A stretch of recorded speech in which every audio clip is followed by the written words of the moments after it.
आपको सबको नमस्कार। एक बहुत ज़रूरी बात आज मैं आपसे करना चाहता हूँ।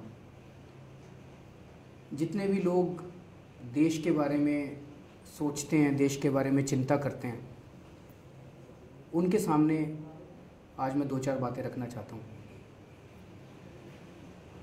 पिछले कुछ दिनों से आप लोग देख रहे हैं कि किस तरह से आम आदमी पार्टी के ऊपर एक तरह से दमन चक्र चलाया जा रहा है, कुचलने की कोशिश की जा रही है आम आदमी पार्टी को। हमारे अभी तक 10 एमएलएज को गिरफ्तार किया जा चुका है। एक एमएलए के यहाँ इनकम टैक्स की रेड करा दी। हमारे 21 एमएलएज को झूठा सच्चा ऑफिस ऑफ प्रॉफिट कह के 21 एमएलए को डिस्क्वालीफाई करने की कोशिश की जा रही है। हमारे एक एमपी भगवंत मान को सस्पेंड कर दिया इन लोगों ने। तो पूरी तरह से एक तरह से दमन का चक्र है। सीबीआई की रेड करा दी, एंटी करप्शन ब्रांच रोज झूठे सच्चे केस, सत्येंद्र जैन की इंक्वायरी करा रही है, मनीष सिसोदिया की इंक्वायरी करा रही है एंटी करप्शन ब्रांच इनकी। तो मैं ये सोच रहा था कि ये सब क्यों हो रहा है। कुछ लोग कहते हैं, मैं रोज कहता हूँ मोदी जी करा रहे हैं, मोदी जी करा रहे हैं। कुछ लोग कहते हैं अरविंद आप तो रोज ही खड़े होकर मोदी जी का नाम ले देते हो, इसमें मोदी जी थोड़ी करा रहे हैं। मैं ये समझना चाहता हूँ, income tax department, Delhi police, CBI, ये इतने सारे डिपार्टमेंट एक साथ पीछे पड़े हैं। इनके ऊपर कोई तो मास्टरमाइंड होगा जो करा रहा होगा। वो मास्टरमाइंड कौन है? अमित शाह है, मोदी जी हैं, पीएमओ हैं, ये सब एक साथ हैं। मोदी जी के कहने पे अमित शाह जी करा रहे हैं, पर हो वहीं से रहा है। तो मैं ये सोच रहा था वो क्यों करा रहे हैं, क्योंकि इसका कोई रीजन समझ नहीं आ रहा। इसका बड़ा नेगेटिव असर पड़ रहा है। जनता कह रही है जी ये तो ठीक नहीं हो रहा, ज्यादती हो रही है, अब तो कुछ ज़्यादा ही हो गया। तो जनता में नेगेटिव परसेप्शन जा रहा है। फिर मोदी जी क्यों करा रहे हैं?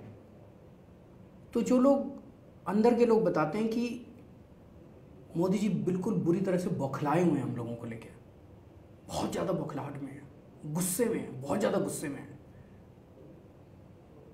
और वो लॉजिकली नहीं सोच रहे इस बारे में, क्योंकि इसका कोई लॉजिक ही नहीं बनता।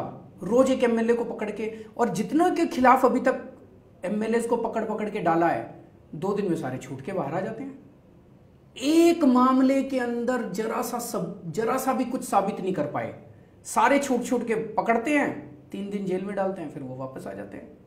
जिन जिन केसेस में ऑर्डर आए हैं उनमें कोर्ट ने जो लताड़ा है पुलिस को, जो लताड़ा है एजेंसीज को कि भाई तुम राजनीति कर रहे हो, एक भी केस में एक भी दोष साबित नहीं हुआ।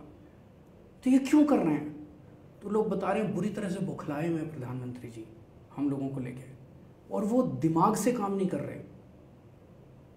क्यों बौखलाए हुए हैं मुझे नहीं पता, लेकिन अलग अलग लोग अलग अलग बातें करते हैं। कुछ लोग कहते हैं दिल्ली में काम बहुत अच्छा चल रहा है, केंद्र सरकार काम नहीं कर पा रही बिल्कुल, तो कंपैरिजन हो रहा है। कुछ लोग कहते हैं कि दिल्ली की हार को नहीं पचा पा रहे। कुछ लोग कहते हैं कि गोवा में, गुजरात में, पंजाब में जो हमें समर्थन मिल रहा है उसको लेके बौखलाए हुए हैं। मुझे नहीं पता क्यों बौखलाए हुए हैं, लेकिन ये तो साफ साफ जाहिर है कि वो बिना सोचे समझे गुस्से में और बौखलाहट में ये सारे निर्णय ले रहे हैं। ये मेरे लिए सबसे ज़्यादा चिंता का विषय है कि अगर किसी देश का राजा बौखलाहट में बिना सोचे समझे गुस्से में निर्णय लेने लगेगा तो उस देश के लिए तो बड़े खतरे की बात है। ये मेरे लिए सबसे चिंता का विषय है कि अगर प्रधानमंत्री जी इस तरह से बिना सोचे समझे गुस्से के अंदर निर्णय ले रहे हैं, तो पता नहीं और कितने मुद्दों के अंदर वो निर्णय ले रहे हैं। हमारे तो एमएलएज को पकड़ पकड़ के जेल में डाल दो, अब तो आदत सी पड़ गई है, रोज पकड़ते हैं, 3 दिन में बेल हो जाती है, बाहर आ जाते हैं, सबको डाल दो जेल में। इम्पॉर्टेंट चीज़ वो नहीं है। इम्पॉर्टेंट चीज़ है क्या देश सुरक्षित हाथों में है? Is the country in safe hands? कि अगर गुस्से में बिना सोचे समझे इस तरह के निर्णय लिए जाएंगे, ये देश के लिए बहुत खतरे की बात है। इसको जितना मैं सोच रहा हूं, मैं सो नहीं पा रहा। क्या यही कारण है कि नेपाल के साथ कितने सदियों की दोस्ती थी भारत की, उसका क्या हुआ? आज नेपाल के साथ रिश्ते बहुत अच्छे नहीं हैं। पाकिस्तान के साथ एक दिन आप हैप्पी बर्थडे कहने चले गए, आईएसआई को बुला लिया और उसके बाद आप उनको दोष देते हैं। तो ये एक दिन ये, एक दिन ये, एक दिन ये, एक दिन ये, कई सारे निर्णय ऐसे हैं जो हम देख रहे हैं कि बौखलाहट में बिना सोचे समझे लिए जा रहे हैं। ये देश के लिए ज़्यादा खतरनाक बात है। दूसरी चीज, वो राजनीतिक सत्ता लेना चाहते हैं। कोई बुरी बात नहीं है, हर पॉलिटिशियन सत्ता लेना चाहता है, लेकिन सत्ता दो तरीके से ली जा सकती है। एक तरीका है अच्छे काम करो, जनता साथ देगी, जैसे हम लोग अच्छे काम कर रहे हैं, बिजली सस्ती कर दी, पानी मुफ्त कर दिया, स्कूल ठीक कर दिए, अस्पताल अच्छे कर दिए, किसानों के लिए कितना किया। अच्छे काम करो, जनता साथ देगी। वहाँ पे भारतीय जनता पार्टी, प्रधानमंत्री जी, मोदी जी हर फ्रंट पे फेल हो गए हैं, हर फ्रंट पे फेल हो गए हैं। जितने उन्होंने मैनिफेस्टो में चीज़ें लिखी थी, एक भी चीज़ पूरी नहीं कर पा रहे। सारे देश के अंदर हर तबका नाराज है, व्यापारी नाराज है, लोगों का व्यापार खत्म होता जा रहा है, स्टूडेंट्स नाराज हैं, दलित नाराज हैं, माइनॉरिटीज़ नाराज हैं, किसान नाराज हैं, ज्वेलर्स नाराज हैं, हर तबका, यूथ नाराज है, हर तबका नाराज होता जा रहा है। महंगाई इतनी ज़्यादा हो गई, लोगों के धंधे बंद होते जा रहे हैं, तो हर फ्रंट पे फेल होते जा रहे हैं। दूसरा तरीका क्या है सत्ता लेने का? कि आप अपने विरोधियों को कुचल दो। जब विरोधी नहीं बचेंगे तो सत्ता आपके पास रहेगी। अब वो करने लग गए हैं। उन्होंने एक एक करके सारी पार्टी वालों को कुचल दिया। कभी देखते हो कांग्रेस की हिम्मत है आवाज उठाने की? किसी दूसरी पार्टी की हिम्मत है आवाज उठाने की? हर एक को कुचल दिया। जितने आंदोलन हो रहे हैं, दलितों की तस्वीरें आपने देखी होगी, दलितों ने आवाज उठाई, दलितों को कुचल दिया, रोहित वेमुला को कुचल दिया, किसानों को कुचल दिया, यूथ को कुचल दिया, स्टूडेंट्स को कुचल दिया।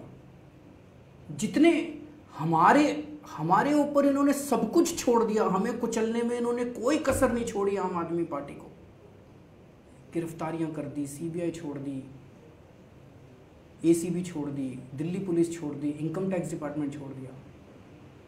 हमारे हौसले को ये नहीं कुचल पा रहे। इनके सारे दमन के बावजूद हमने इनके सामने झुकने से मना कर दिया। अब इनको ये समझ नहीं आ रहा ये क्या कर रहे हैं। इसी वजह से ये बुरी तरह से बौखलाए हुए हैं, गुस्से में हैं, हताश हैं। मैं आज सारे वॉलंटियर्स को, सारे एमएलएज को, सारे मंत्रियों को, सबको कहना चाहता हूँ, ये बड़ा क्रिटिकल समय है। आप लोग सब लोग सोच लो, परिवार में भी बात कर लो। आने वाले समय में ये दमन बहुत गंदा होने वाला है। ये किसी भी हद तक जा सकते हैं, हमें मरवा भी सकते हैं, ये मुझे भी मरवा सकते हैं, कुछ भी कर सकते हैं। ये अपने अपने परिवार में बात कर लो। अगर कुर्बानी देने के लिए तैयार हो, जेल तो बहुत छोटी चीज़ है, जेल तो मुझे लगता है सबको जाना ही पड़ेगा, ये क्लियर है। सारे एमएलएस को जेल जाना पड़ेगा और कई बार जाना पड़ेगा। जेल के साथ साथ आपका कुछ भी हो सकता है। अगर तैयार हो तो साथ रहो, अगर तैयारी नहीं है, कमजोरी है मन में, तो छोड़ दो अभी थोड़े दिन के लिए। जय हिंद।